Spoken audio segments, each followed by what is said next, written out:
지난주 설교에 전도서 전체 주제에 해당하는 말씀을 드리기도 했고 해서 오늘은 제 전공이 아닌 이 말씀을 잠깐 드리려 합니다.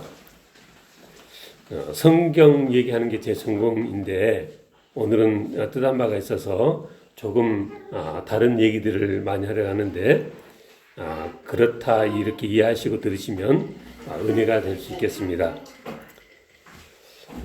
어제 오늘 얘기가 아닙니다만 동서고금을 막론하고 세상 모든 여자들이 다 예뻐지기를 원합니다. 그래서 더 예뻐지기 위해서 많은 시간을 들이고 또 많은 돈도 기꺼이 드립니다.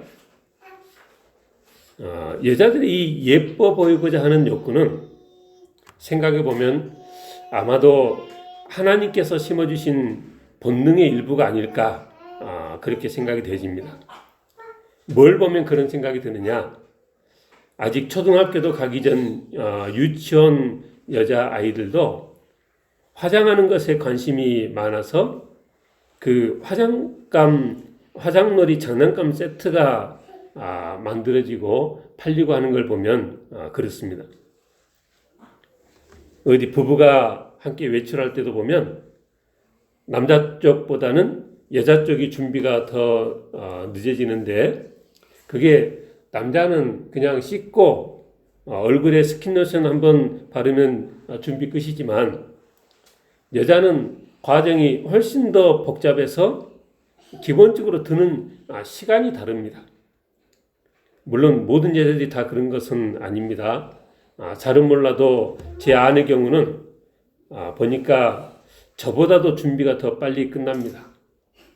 비결은 그냥 화장을 대충 하는 거죠. 근데 많은 여자들 경우는 그게 일찍 끝날 수 있는 일이 아닙니다.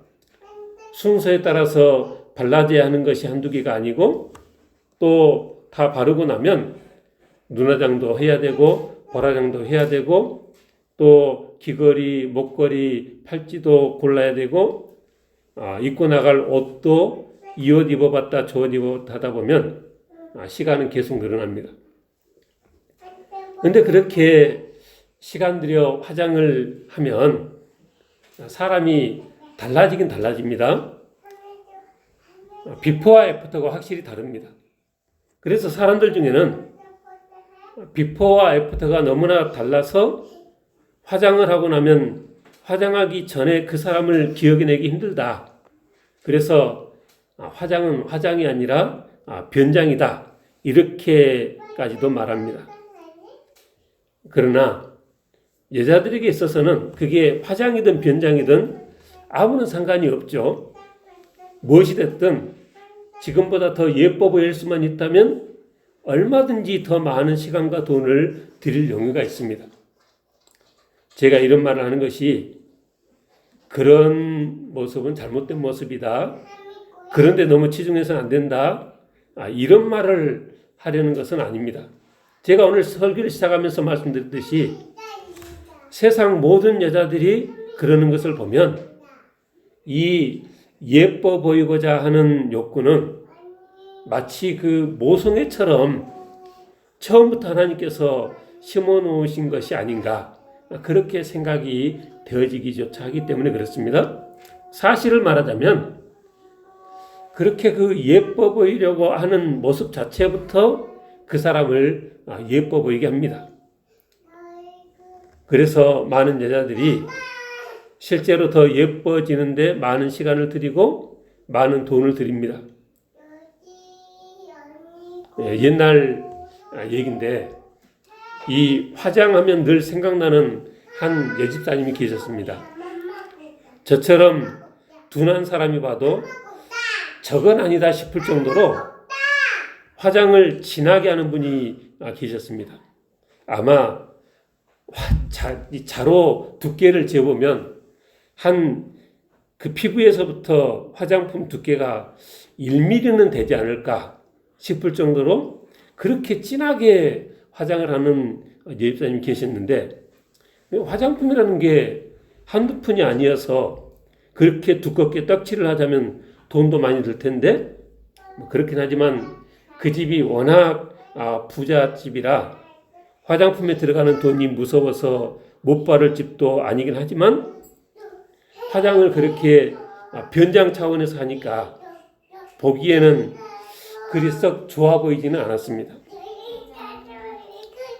그렇다고 그분의 모든 모습이 형편없는 것은 아니었습니다. 신혼적부터 살아온 얘기를 쭉 하는데 정말 나도 그렇게는 못했겠다 싶게 억척스럽게 충성스럽게 가정을 위해 자녀를 위해 몸을 아끼지 아니하고 최선을 다해 살아오신 분이셨습니다. 믿음도 확실한 집사님이십니다. 그렇기에 그분이 화장을 그렇게 하게 된 데는 나름대로 모종의 이유와 또 사정이 있으시겠다. 그렇게 생각은 되집니다. 그러나 그렇긴 하지만 화장에 있어서는 그렇게 하는 화장은 확실히 하수라 그렇게 보여집니다. 예로부터 우리 어른들은 농사꾼이라도 다 같은 농사꾼이 아니고 농사에도 급이 있다 이렇게 말했습니다. 어느 분의 글에 보니까 그런 소개를 했습니다.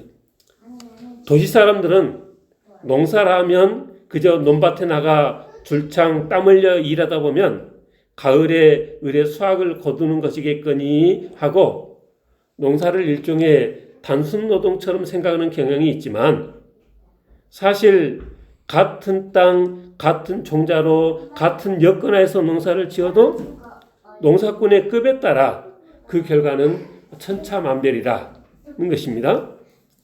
그래서 우리 선인들은 일찍부터 하농, 중농, 상농으로 농사꾼의 급을 나눴습니다. 그래서 딸 자식을 가진 집안에서는 어느 집안과 혼담이 오고 가면 신랑감을 보기에 앞서서 그 집안의 논밭을 자세히 살펴 그 집안이 하농인지 상농인지를 가늠했다. 그런 말을 우리가 이렇게 전해 듣습니다. 하농 집안의 딸을 시집 보내면 배를 골아 평생을 고생하기에 딱 알맞으니까 먼저 가서 그 집안이 어떤 집안인지 살펴본다는 거죠. 이렇게 사돈인연 맺기를 꺼릴 정도로 농군 가운데서 가장 아래로 여겨졌던 하농에게는 뭐라고 했냐면 하농 작초라. 무슨 얘기예요? 농사를 짓긴 짓는데 게을러서 애꿎은 땅에 잡초만 가득 길러낸 것을 가리켜서 하농 작초라 그렇게 말했습니다. 알곡 농사가 아니라 잡초 농사를 짓는 요령 없고 게으른 농부를 일컫는 말이 바로 하농 작초입니다. 반면에 소출을 많이 내려고 부지런히 곡식을 매만지는 일을 중농이라 불렀습니다. 중농을 일컬어서 중농작곡이라. 그 경력과 성실함이 중간쯤 되는 농부는 곡식에 매달려서 알곡 농사를 짓는다는 뜻입니다. 뭘 모르는 도시 사람으로서는 수확을 알차게 거둬낸다면 농사꾼으로서는 더 바랄 나이가 없는 것 아닌가 싶지만 옛 어른들은 한 수 위인 상농도 있다. 그렇게 구분을 했습니다. 상농을 일컬어서 상농작토라. 가장 좋은 농사꾼은 곡식이 아니라 흙을 보살피는 농사꾼이 한다는 것입니다. 땅이 주는 수확에 앞서 그 땅 자체를 사랑하는 사람, 약을 뿌리고 흙과 흙 속에 있는 미생물들을 괴롭혀서 쌀 한 줌을 더 얻어내기보다는 흙에 생명의 기운을 불어넣어 앞으로의 수확을 기약하는 겸허한 자세가 바로 농사꾼 중에 농사꾼 상농이라 이렇게 구별을 했습니다. 그래서 중농은 봄부터 가을까지 벼에 매달려서 정정긍긍 뛰어다니고 겨울은 농한기라 해서 푹 쉬지만 상농은 겨울에도 농사를 짓는다. 가을 거기가 끝나면 상농은 다음에 농사를 준비하느라 바쁘다는 것입니다. 겨우내 땅에 거름과 두엄을 넣고 언 땅을 쉼없이 갈아되었고 그렇게 지력을 한껏 북돋아 놓으면 그 땅의 기운을 받아서 크는 이듬해 곡식 농사는 그냥 자연스럽게 이 풍성한 열매를 거둘 것이다는 것입니다. 근데 농부로서 오를 수 있는 최고의 경지가 하나 더 있다. 이를 두고 사람들이 이거는 상중하를 가르는 경지를 넘어선 이 성스러운 경지라. 그래서 하농, 중농, 상농 위에 성농이 있다. 성농이라 하면 성농작인이라. 무슨 얘기예요? 옛 어른들은 잡초를 기르는 농부, 곡식을 기르는 농부, 땅을 동보는 농부를 넘어서 사람을 기르는 농부가 있다고 믿었고, 그래서 농사를 짓 때 바른 먹거리로 사람을 구하는 농부에게는 성농이라 이렇게 명예로운 이름을 붙였다는 것입니다. 그래서 이 농사를 하는 이 농사꾼을 하농, 중농, 상농, 성농으로 구분하듯이 그것에 빗대어서 제가 화장을 하는 데 있어서 말을 그냥 한번 만들어 봤습니다.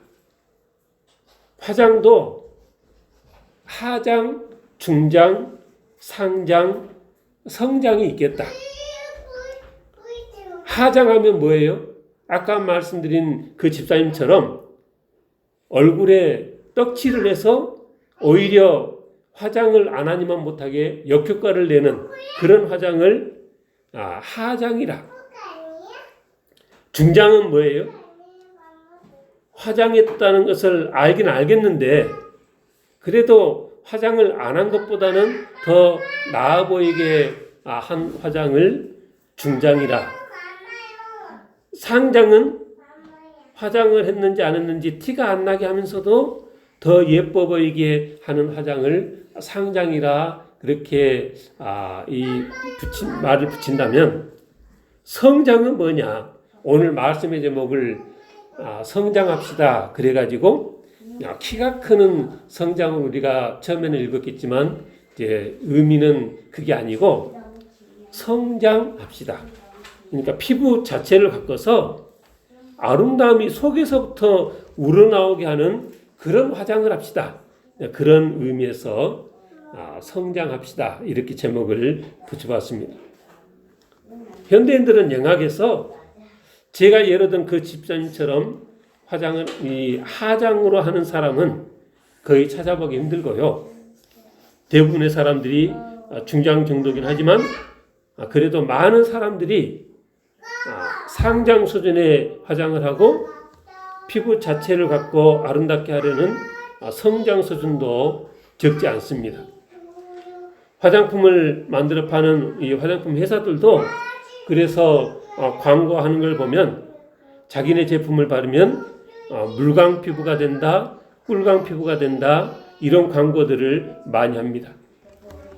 근데 요즘 현대인들의 문제가 뭐냐면 모든 것을 가장 쉬운 방법으로 그냥 돈을 들여서 해결하려 든다는 것입니다. 코가 좀 나으면 병원 가서 코높이 수술을 하면 된다 그렇게 생각하고 눈이 좀 작으면 병원 가서 눈을 키우는 수술을 받으면 된다 이렇게 생각합니다. 얼굴 모양이 마음에 안 들면 턱뼈를 깎는 안면 윤곽 수술을 하면 된다고 생각하고 피부가 좀 윤기가 없으면 뭐 다른 게 아니라 그냥 병원에 가서 물광 주사 한번 맞으면 된다. 이렇게 세상이 되어가고 있습니다. 이런 수술을 목적으로 병원에 가는 사람들이 그 위험성을 몰라서 그런 선택을 하는 것은 아닙니다.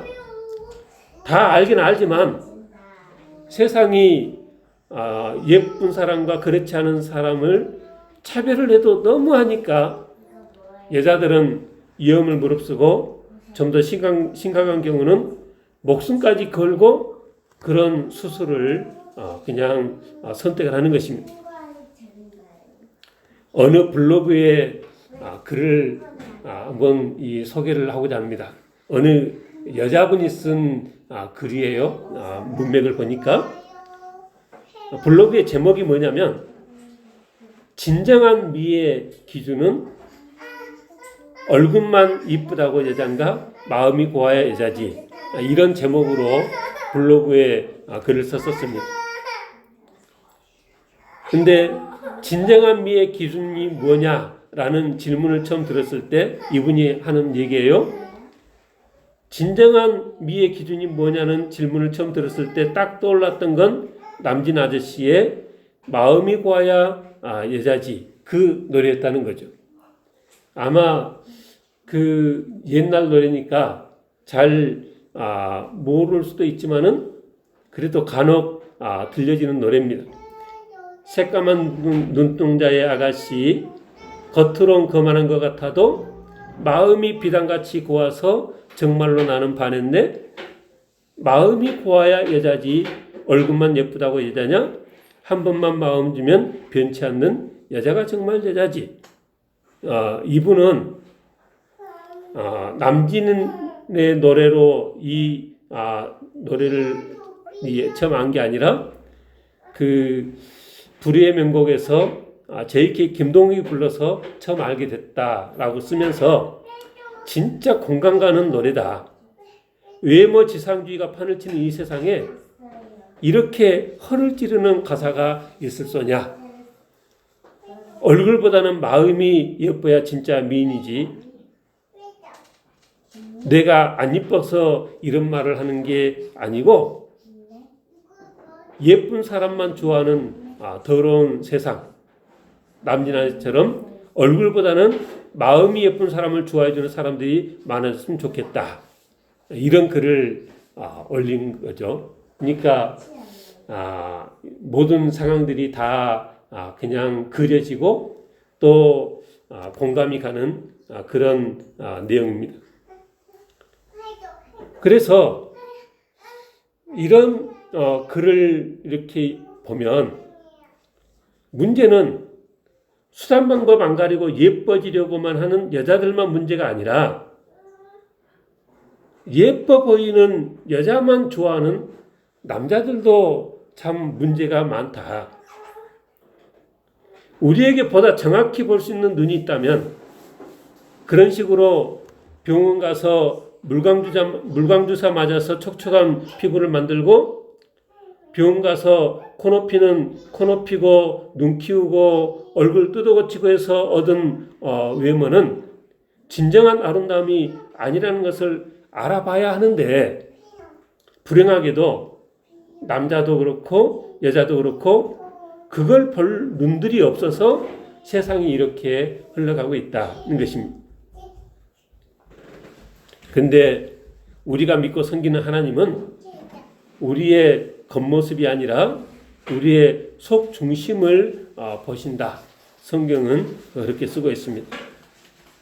오늘 본문을 통해 우리가 정말로 예뻐지는 방법을 알게 되는데 오늘 본문 전도서 8장 1절에 보니까 사람의 지혜는 그의 얼굴에 광채가 나타나게 하나니 그의 얼굴에 사나운 것이 변하느니라 그랬습니다. 성경에 사람의 얼굴에서 광채가 났던 사건을 기록한 것들이 여럿 있습니다. 모세가 시내산에 올라가서 하나님 앞에 40일 40야를 있으면서 하나님으로부터 언약의 말씀 10계명의 판을 받아들고 왔습니다.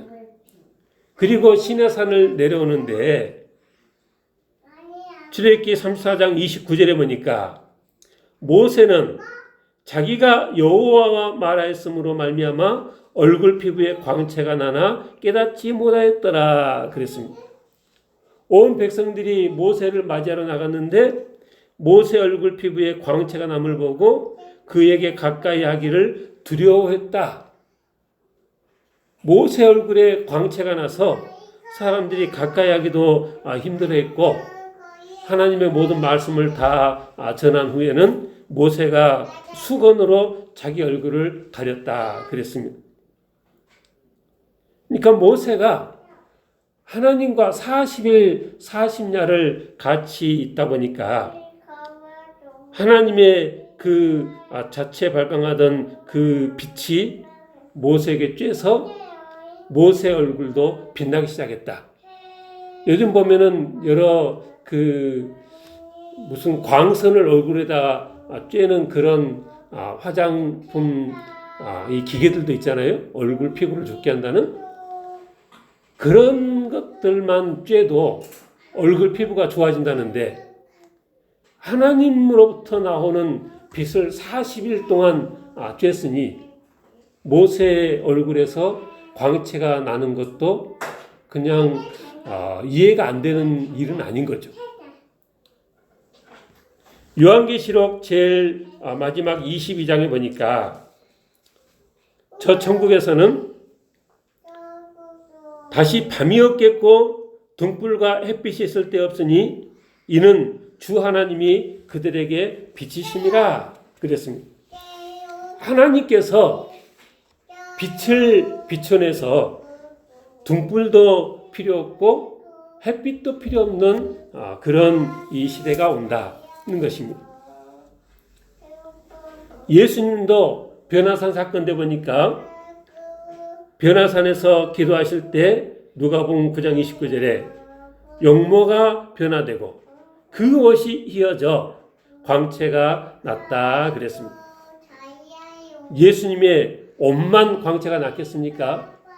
예수님의 온 몸에서 밝은 빛이 이렇게 나오니까 옷도 그렇게 휘어졌겠다 그렇게 여겨집니다. 진정한 아름다움은 어떻게 얻어지는가? 성경을 보니까 사람이 하나님을 가까이 할 때, 하나님의 말씀을 가까이 할 때 진정한 아름다움을 우리가 얻을 수 있다. 진정한 아름다움은 속에서부터 우러나오는 것이고 그 사람의 눈빛을 보면 아는 것이다. 얼굴을 보면 그 사람의 됨됨이가 대충은 보여집니다. 같은 외모에도 사람이 평안하지 못하고 원하지 못하고 늘 불안초제하면 아름다울 수가 없습니다. 요즘 화장품이 좋아져서 피부에 어지가는 것은 다 감춘다고 하지만 그러나 사람의 얼굴 표정까지 나쁜 것은 감춰주고 밝고 아름다운 표정으로 만들어주는 그런 화장품은 없다는 거죠. 눈빛으로 많은 것이 읽혀지는데 그렇게 말하면 현대인들은 어떤 식으로 이 대응하냐면 그러면 눈빛을 아름답게 하는 화장품을 만들어라. 근데 눈에다 화장해서 아름다운 눈빛을 만드는 그런 화장품은 없다는 것입니다. 오늘 전도서 8장 1절 하반절에 보니까 사람의 지혜는 그의 얼굴에 광채가 나게 하나니 그의 얼굴에 사나운 것이 변하느니라. 새 번역에서는 뭐라고 번역을 했냐면 지혜는 사람의 얼굴을 밝게 하고 굳은 표정을 바꾸어 준다 그랬습니다. 그러니까 정말 아름다운 여인은 그렇게 시간 들이고 돈 들여서 화장을 해서 그렇게 심지어는 변장을 해서 가꾸는 그런 미모가 아니라 그 지혜 때문에 속에서부터 우러져 나오는 그 얼굴의 광채가 그 사람을 아름답게 한다. 우리가 살펴본 잠언의 말씀들을 보니까 여인이 아무리 예뻐도 다투는 여인과 함께 큰 집에 사는 것보다 움막에서 사는 것이 낫다. 다투며 성내는 여인과 함께 사는 것보다 방에서 사는 것이 낫다. 잠언 25장에도 비슷한 말씀이 또 있습니다.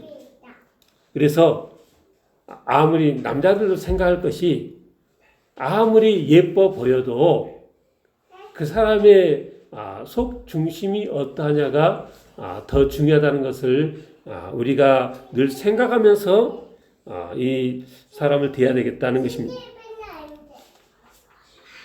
디모데전서 2장 9절 10절에 사도 바울이 뭐라고 고면했냐면 또 이와 같이 여자들도 단정하게 옷을 입으며 소박함과 정절로서 자기를 단정하고 따은 머리와 금이나 진주나 값진 옷을 하지 말고 오직 선행으로 하기를 원하노라. 이것이 하나님을 경외한다는 자들에게 마땅한 것입니다.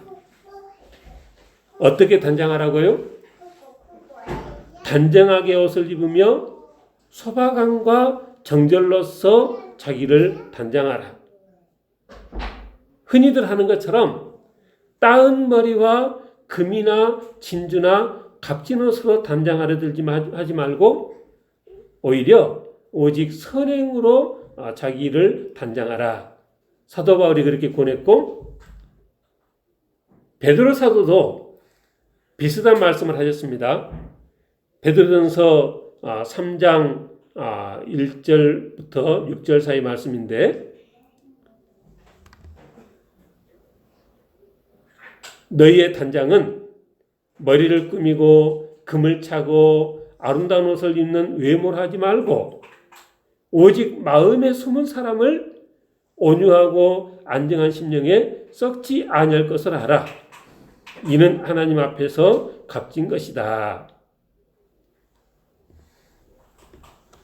화장 얘기를 시작해서 여자들에게 해당하는 말을 많이 했습니다마는 여자들이 그렇게 생각하고 그렇게 행동하게 된 데는 남자들의 책임도 크기에 세상의 모든 남자들이 먼저 하나님께로 돌아와 거룩한 사람들이 되어야 되겠다. 그렇게 생각합니다. 그래야 이 세상의 모든 잘못된 것들이 바로 잡힐 수 있겠다. 그렇게 생각합니다.